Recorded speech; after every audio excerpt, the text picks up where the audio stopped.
Melvin had spent decades mastering the calm, reassuring cadence that millions of Americans trusted each morning. Yet behind the polished delivery and warm smile was a quieter reality that rarely made it past the studio lights, a truth shaped not by fame itself, but by the steady emotional toll of living a life perpetually on display, where every word was measured, every reaction scrutinized, and every private struggle softened for public consumption.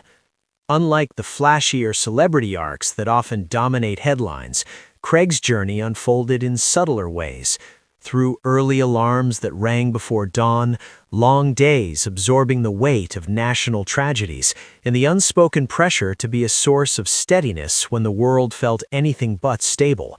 A burden that accumulated not all at once, but gradually, like years of headlines pressing gently yet persistently on the shoulders. At home, away from the cameras, Lindsay Charniak saw what few others did: the moments when Craig sat quietly after a broadcast, still carrying stories that could not be shaken off. The pauses in conversation where his thoughts lingered on a family shattered by disaster or a community struggling to heal. And it was in those moments that the unseen cost of public life revealed itself most clearly, not as dramatic collapse, but as emotional fatigue woven into the fabric of everyday living. Lindsay, who understood the demands of public-facing work herself, never asked him to explain what could not be fully articulated, instead offering presence rather than solutions, a shared cup of coffee at the kitchen table, a knowing glance that said rest was allowed, even when the world expected constant engagement. For audiences in their 60s, many of whom had spent lifetimes balancing careers, family responsibilities, and quiet sacrifices, Craig's experience felt familiar in its restraint, echoing the way earlier generations were taught to endure rather than disclose, to show up regardless of how heavy the day felt, and to carry personal strain with dignity rather than display. Yet the emotional arc of Craig's story was not one of silent endurance alone, but of gradual recognition that the strength he projected outward did not require the erasure of his inner life, and that acknowledging the weight of public responsibility was not weakness, but honesty.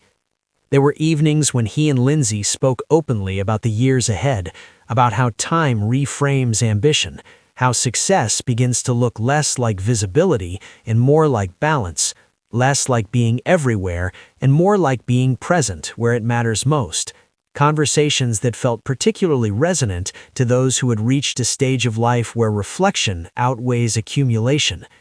Craig came to understand that the trust audiences placed in him was not built on perfection, but on authenticity, on the subtle humanity that emerged when he allowed moments of quiet vulnerability to coexist with professionalism. And in doing so, he mirrored the emotional journeys of viewers who had weathered careers, raised families, faced losses, and learned that resilience often lives in small, uncelebrated choices. Lindsay remained a steady anchor throughout this evolution, not as a supporting character, but as an equal partner who recognized that public life, for all its privileges, exacts a private cost, and that love in later chapters is defined less by grand gestures than by mutual understanding and shared silence. Together, they navigated the tension between public expectation and personal well-being, discovering that fulfillment did not require stepping away from purpose, but redefining it, allowing space for rest, reflection, and emotional honesty.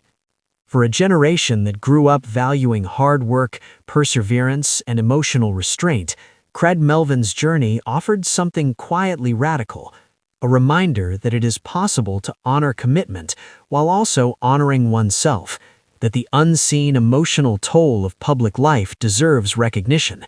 and that the truest measure of success, especially as the years advance, lies not in how well one performs for the world, but in how gently one learns to live within it.